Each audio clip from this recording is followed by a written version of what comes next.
Ya, puji Tuhan, kita bersyukur kesempatan pagi hari ini.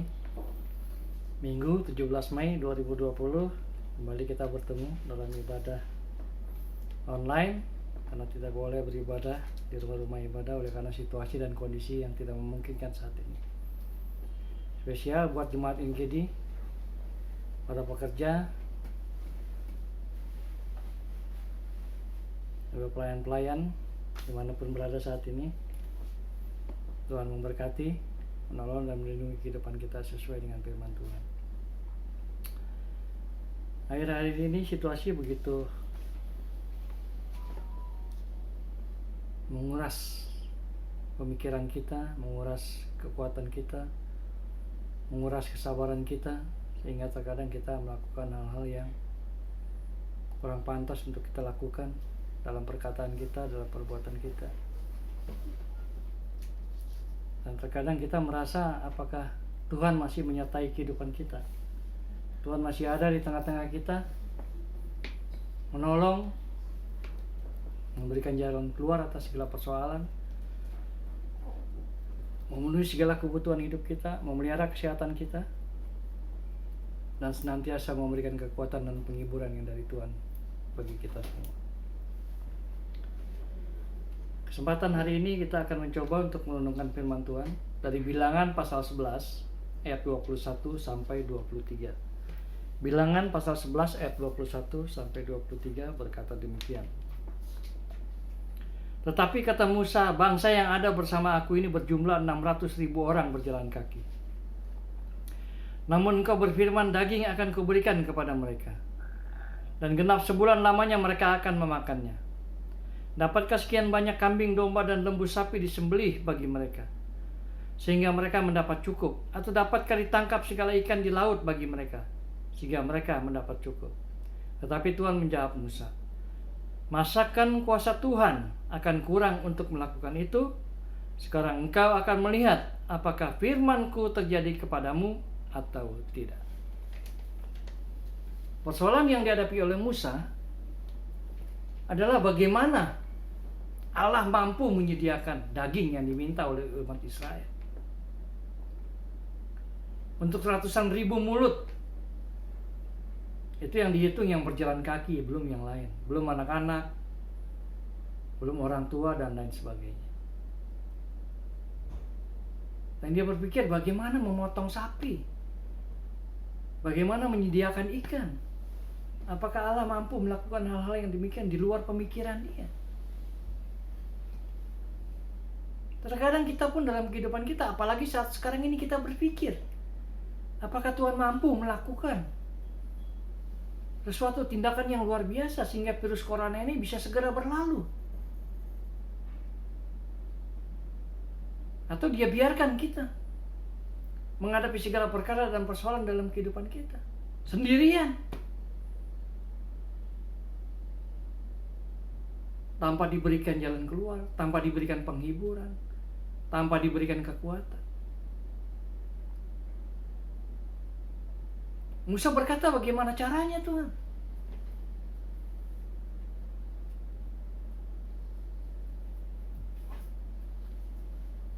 Janji Tuhan untuk memberikan makan seluruh orang Israel. Mereka meminta daging, Tuhan siap memberikan daging kepada mereka. Tanpa terkecuali siapapun yang berada di barisan Israel menuju perjalanan ke Kanaan akan mendapatkan daging. Terkadang kita berpikir, bagaimana Tuhan caranya? Kita berpikir apa yang sudah terbiasa kita lakukan. Untuk mencari daging kita memotong sesuatu, memotong ayam, memotong sapi, memotong kambing. Tidak terpikir oleh kita daging yang lain, daging ikan dan lain sebagainya yang harus dicari dulu di laut.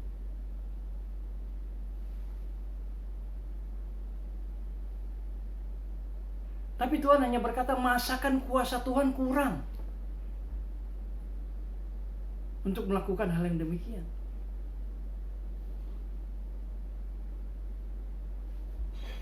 Dalam perkara ini Musa merasa ragu. Merasa ragu akan pertolongan Tuhan. Merasa ragu akan kuasa Tuhan. Bagaimana Tuhan caranya? Padahal firman Tuhan sudah mengajar kepada kita, otak kita ini nggak sanggup berpikir tentang kuasa Allah. Bukankah dari awal perjalanan Tuhan sudah menyatakan kuasanya? Bagaimana laut bisa terbelah? Bagaimana umat Israel bisa berjalan di tengah-tengah air? Sebelah kanan tembok air, sebelah kiri tembok air, dan mereka berjalan di tengah-tengah sampai dengan selamat. Kan harusnya kita berpikir dong, loh Tuhan sudah menyatakan suatu kuasa yang di luar pemikiran kita. Tapi kenapa Musa masih berpikir seperti itu?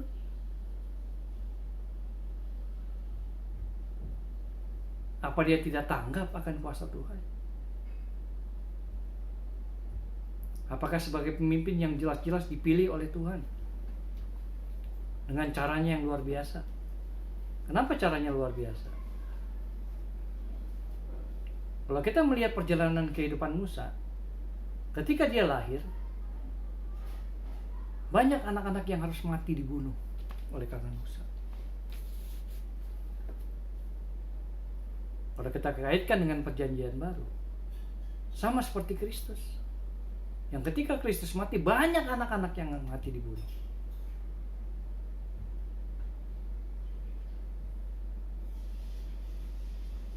Jadi kalau kita persamakan, apakah bisa seperti itu? Penyelamatan yang Tuhan lakukan pada masa perbudakan di Mesir, membawa mereka ke tanah perjanjian, dengan penyelamatan yang dilakukan oleh Kristus pada masa sekarang ini. Tapi bedanya, Musa membawa mereka keluar, tapi Kristus mengorbankan dirinya, mati di kayu salib, buat semua orang yang percaya kepadanya tidak binasa, melainkan beroleh hidup yang kekal. Tapi untuk fase kelahiran, sama-sama banyak anak-anak yang harus dibunuh, dikorbankan, baik bagi Musa maupun bagi Kristus. Dan setelah itu Musa kita lihat dipelihara oleh penguasa di Mesir, Firaun.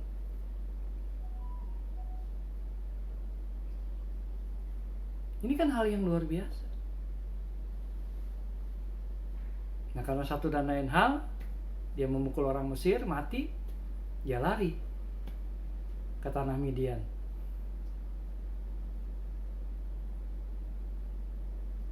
Kalau saya tidak bisa mengerti kenapa dia lari ke tanah Midian. Tapi satu hal yang pasti, ada yang menuntun dia pergi ke tanah Midian. Yang kalau menurut pendapat saya sih sekarang ini itu Roh Kudus yang memimpin dia, sehingga bisa berjalan di padang gurun yang begitu terik, tidak mati, dan bertemu dengan anak-anak perempuan dari Yitro yang akhirnya menjadi mertuanya. Dan disitulah dia bertemu dengan Zipora, istrinya. Ini kan hal yang luar biasa. Dan setelah itu dia dipanggil oleh Tuhan lewat semak berduri yang mengeluarkan api, tapi semaknya tidak terbakar. Hal-hal luar biasa yang Tuhan perlihatkan ke dalam Musa seharusnya memperkuat pemahamannya dan imannya, bahwa Allah yang dilayani ini bukan Allah yang sembarangan. Tidak ada perkara yang mustahil dalam kehidupan Allah. Tapi kenapa Musa masih berpikir seperti ini?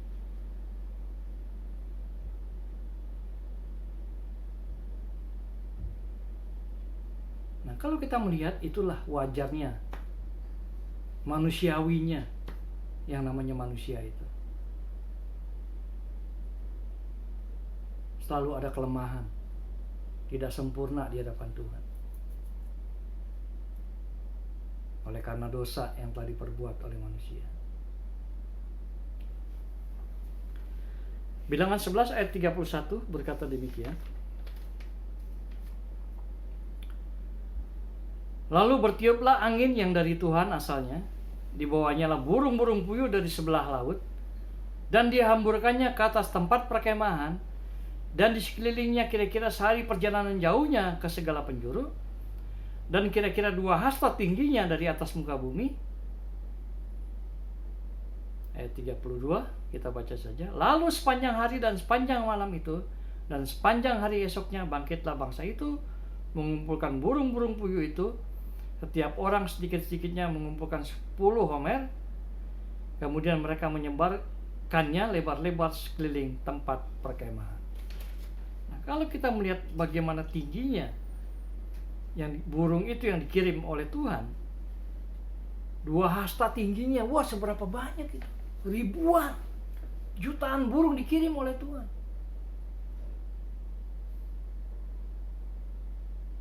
Burung puyuh yang dikirim ini bukan burung puyuh yang kayak sekarang kita lihat, kecil-kecil. Burung puyuhnya besar-besar.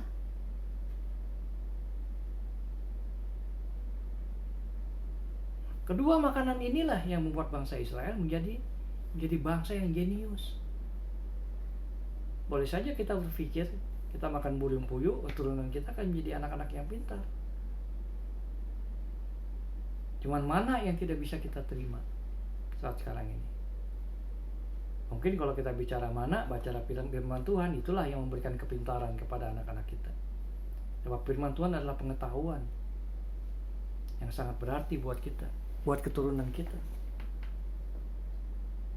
Sehingga mereka boleh mengetahui mana yang baik, mana yang benar, mana yang tidak sesuai dengan yang Tuhan kehendaki, mana yang bisa kita lakukan dan mana yang tidak. Jadi ketika Tuhan sudah menjanjikan sesuatu bagi kita, bagi umatnya, maka dia akan menyatakan kuasanya. Kita tidak perlu ragu kepada kuasa Tuhan. Kita tidak perlu berpikir bagaimana caranya. Kalau tema Natal kita memasuki tahun 2020 adalah berdiam dirilah di hadapan Tuhan. Nah, sekarang ini kita diajar untuk berdiam diri. Biar Tuhan yang bekerja. Biar Tuhan yang bertindak. Biar Tuhan yang menyelesaikan segala sesuatu persoalan. Sebab Dia adalah Allah yang sempurna, Allah yang maha kuasa, Allah yang mampu melakukan sesuatu yang di luar dari pemikiran kita.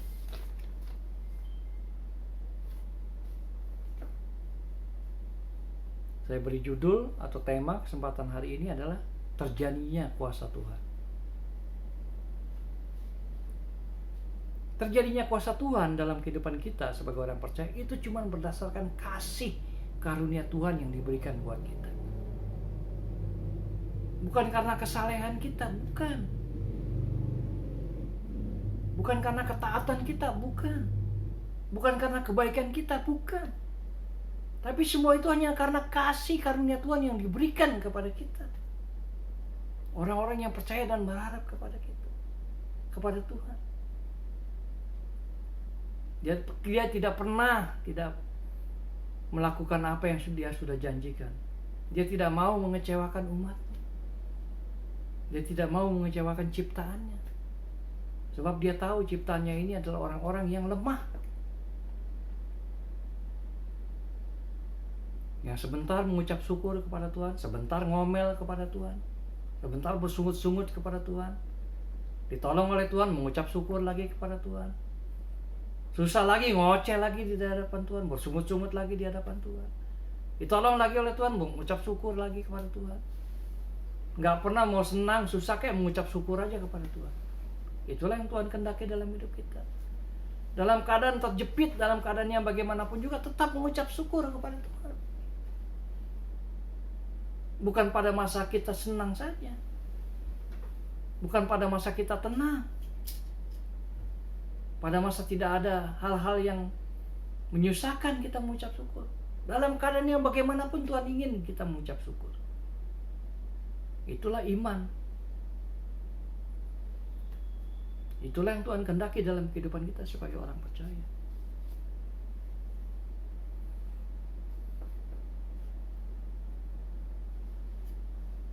Akibat situasi dan kondisi yang terjadi sekarang ini, pertumbuhan ekonomi di Indonesia turun. Karyawan banyak di PHK. Perusahaan-perusahaan banyak yang tutup. Karena tidak ada transaksi ekonomi.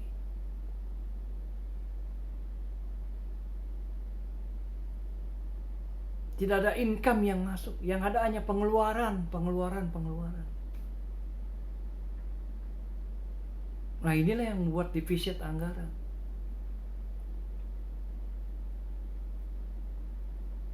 Melihat kondisi yang seperti ini, pemerintah mengeluarkan bantuan.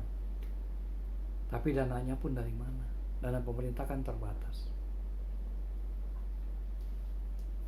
Pemerintah suatu negara aja terbatas kekuasaannya, terbatas kekuatannya, terbatas anggarannya. Yang tidak terbatas siapa? Tuhan. Tuhan yang tidak terbatas. Mazmur 34 ayat 8 sampai 10 berkata demikian.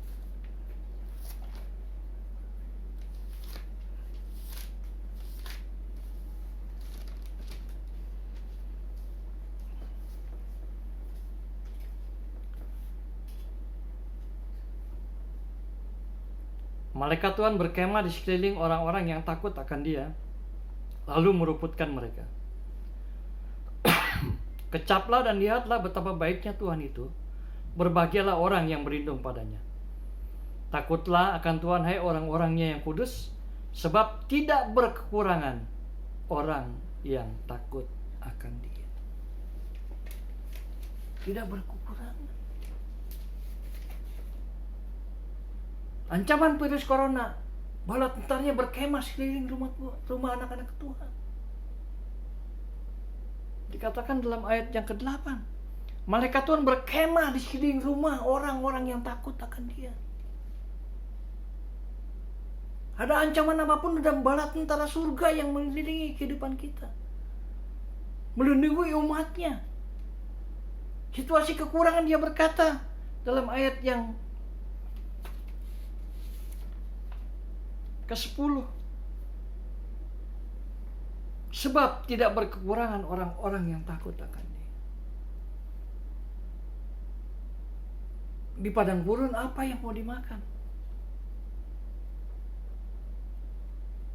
Tidak ada yang harus dimakan. Tuhan mampu mengirimkan burung puyuh ke sana. Bukan buat cuma satu orang, ratusan ribu mulut yang memakan. Kalau cuma buat mengatasi permasalahan kita, terlalu kecil buat Tuhan.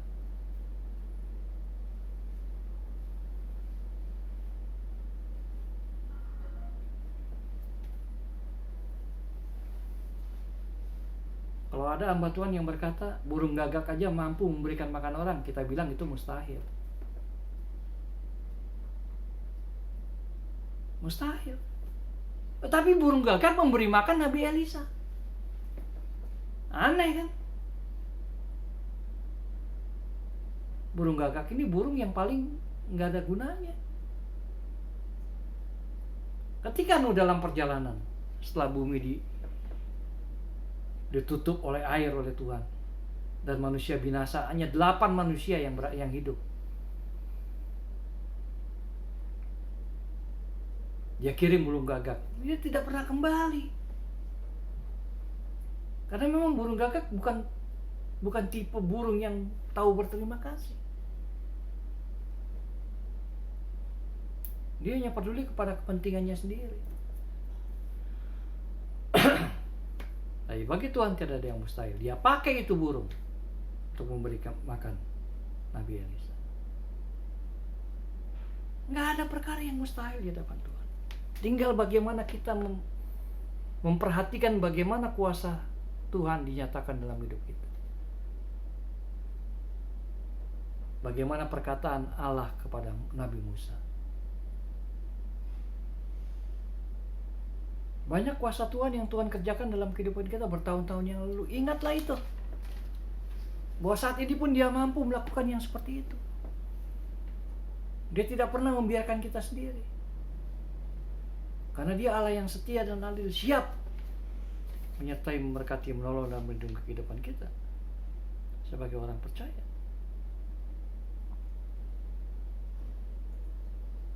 Percayanya tapi yang bagaimana?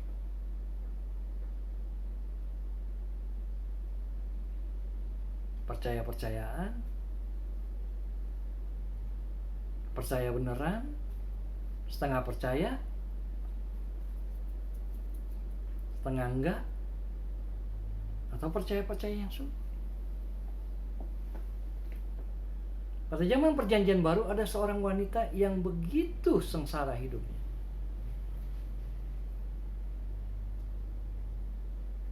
Oleh karena kuasa penyakit yang ada dalam tubuhnya, semua hartanya habis. Suaminya pun tidak memperhatikan dia, keluarganya pun tidak memperhatikan dia. Jadilah dia orang yang terbuang di dalam dunia. Ketika dia melihat Yesus, dia berkata di dalam hatinya,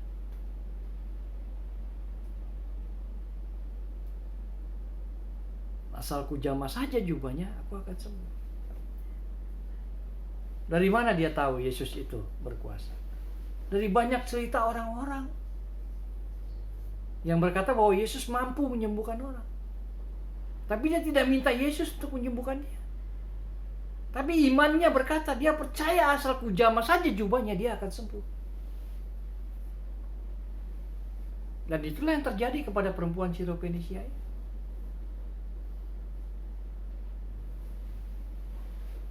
Bagaimana kuasa Allah dinyatakan bagi orang-orang yang sungguh-sungguh berharap kepada dia, yang sungguh-sungguh beriman kepada dia. Markus 5 ayat 28 berkata demikian.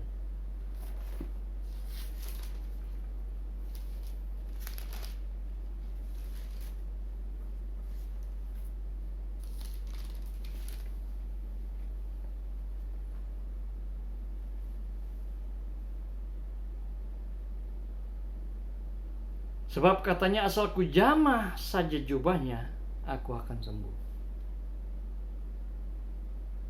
Luar biasa.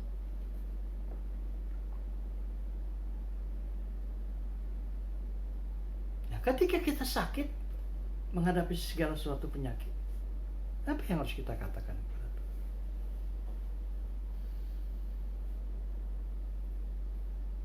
Kita tidak mungkin menjamah jubah Yesus, sebab kita tidak ada pada zaman Kristus. Dan saat sekarang ini dia sudah duduk di sebelah kanan Allah Bapa yang Maha Kuasa, dan akan datang dari sana untuk kedua kalinya untuk menjemput kita semua. Apa yang harus kita katakan? Apakah kita katakan asal ku jamah saja jubah Yesus? Kita tidak bisa menjamah jubah. Tentu kita bisa katakan asal aku percaya saja kepada dia, aku akan sembuh. Selesai sudah. Tidak ada perkara yang mustahil. Tidak ada masalah yang tidak dapat diselesaikan oleh Kristus.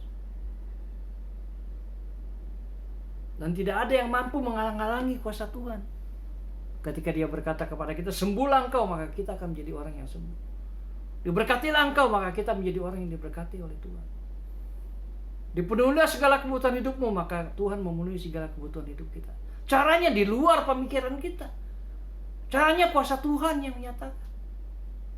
Nggak kepikir oleh kita cara dia memberkati hidup kita. Nggak kepikir. Hal-hal luar biasa Tuhan berikan kepada kita. Firman-Nya berkata, apa yang tidak dilihat oleh mata, apa yang tidak pernah dipikirkan oleh kita, apa yang tidak pernah didengar oleh telinga, itu yang Tuhan berikan buat kita. Ini suatu hal yang luar biasa. Mampu Tuhan kerjakan buat kita.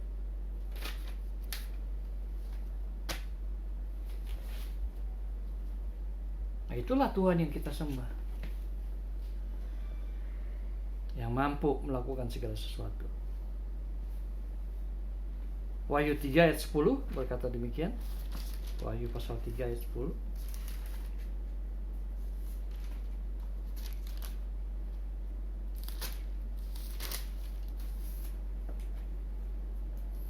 Karena engkau menuruti firman-Ku untuk tekun menantikan Aku, maka Aku pun akan melindungi engkau dari hari pencobaan yang akan datang atas seluruh dunia, untuk mencobai mereka yang diam di bumi. Ayat 11, aku datang segera, peganglah apa yang ada padamu, supaya tidak seorang pun mengambil mahkotamu. Ini janji Tuhan buat kita. Karena engkau menuruti firman-Ku untuk tekun menantikan Aku, tekun di dalam iman, tekun menantikan kedatangan Tuhan. Tekun melakukan firman Tuhan. Tekun berharap kepada Tuhan. Tekun mengandalkan Tuhan dalam situasi yang tidak menguntungkan. Maka Dia akan melindungi kita. Pada hari ini yang penuh dengan pencobaan. Itu janji Tuhan. Dan Dia tidak pernah menarik lagi janjinya. Enggak pernah. Itu tetap berlaku buat kita.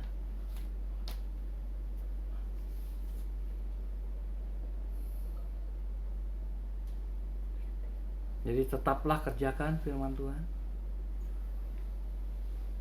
Berharaplah selalu kepada Tuhan.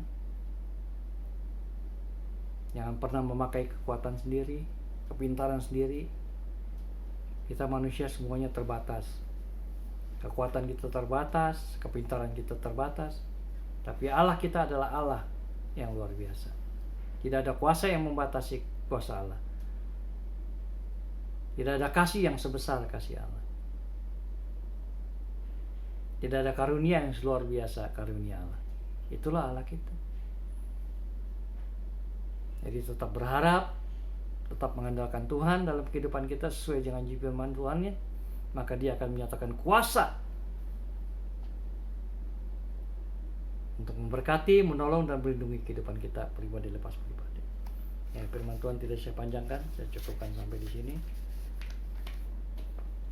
Kita akan berdoa sekalian doa berkat. Bapa, terima kasih kami kembali datang ke hadirat-Mu yang kudus. Terima kasih firman-Mu yang kembali mengajarkan kepada kami bahwa Engkau mampu melakukan segala sesuatu perkara dalam kehidupan kami. Tidak satupun kuasa di dalam dunia ini yang dapat menandingi kuasa-Mu, sebab Engkau-lah yang maha kuasa di atas langit, demikian juga di bawah bumi. Engkau yang berkuasa mengatur segala sesuatu. Kiranya kami boleh bertekun dalam iman percaya kami. Kami boleh bertekun dalam firman-Mu, melakukan kehendak-Mu. Kami boleh bertekun percaya kepadamu. Dan kami boleh bertekun melakukan segala sesuatunya untuk kepujian, kemuliaan, dan kebesaran bagi nama-Mu. Apapun yang terjadi dalam kehidupan kami, tidaklah di luar kendali-Mu. Engkau mampu mengendalikan segala sesuatu yang terjadi dalam dunia ini. Sebab dunia ini adalah milik-Mu. Terima kasih Bapa. Meteraikan firman-Mu dalam hati kami, dan Roh-Mu yang kudus boleh memimpin, menuntun, dan mengajar kepada kami melakukan kehendak firman-Mu. Berkati jemaat-Mu, para pekerja-Mu, hamba-Mu, dan para pelayan-Mu di GPNGD. Dalam nama Yesus Engkau berkati kehidupan mereka. Berkati juga Bapak Presiden, Wakil Presiden, para menteri, gubernur, bupati, wali kota, camat, lurah, RT, RW di kampung. Pakai mereka untuk menjadi saluran berkat bagi umat-Mu, bagi gereja-Mu, bagi hamba-Mu, dimanapun mereka berada, sehingga melalui pelayanan mereka nama boleh dipuji dan dipermuliakan. Yang berdoa bagi gereja-gereja-Mu di seluruh muka bumi ini, di laut, di gunung, desa, di lembah, dimanapun mereka berada. Yang sakit jamah sembuhkan, yang bersedih beri berat. Tindas Kau angkat dan memberikan kekuatan, dan bagi yang kekurangan Kau limpahkan berkat-Mu. Yang dalam percobaan Kau menangkan. Terima kasih Bapa, dan mereka yang ketakutan untuk menghadapi ancaman virus corona, dalam nama Yesus kirim bala tentara-Mu dari surga yang beraksa-raksa jumlahnya, menyertai, memberkati, menolong dan melindungi umat-Mu, gereja-Mu, hamba-Mu dimanapun mereka berada. Terima kasih Bapa. Inilah doa kami yang sudah kami minta naikkan hanya dalam berkat nama Tuhan Yesus Kristus. Kami ucap syukur dan berdoa. Dan sekarang saudaraku, terimalah berkat Tuhan, damai sejahtera dari Allah Bapa, kasih karunia dan berkat yang berkelimpahan daripada Tuhan Yesus Kristus, pimpinan, tuntunan, arahan kuasa Roh Kudus, menyertai, memberkati, menolong dan melindungi kehidupan kita mulai hari ini sampai selama-lamanya. Dalam berkat nama Tuhan Yesus Kristus. Haleluya. Amin.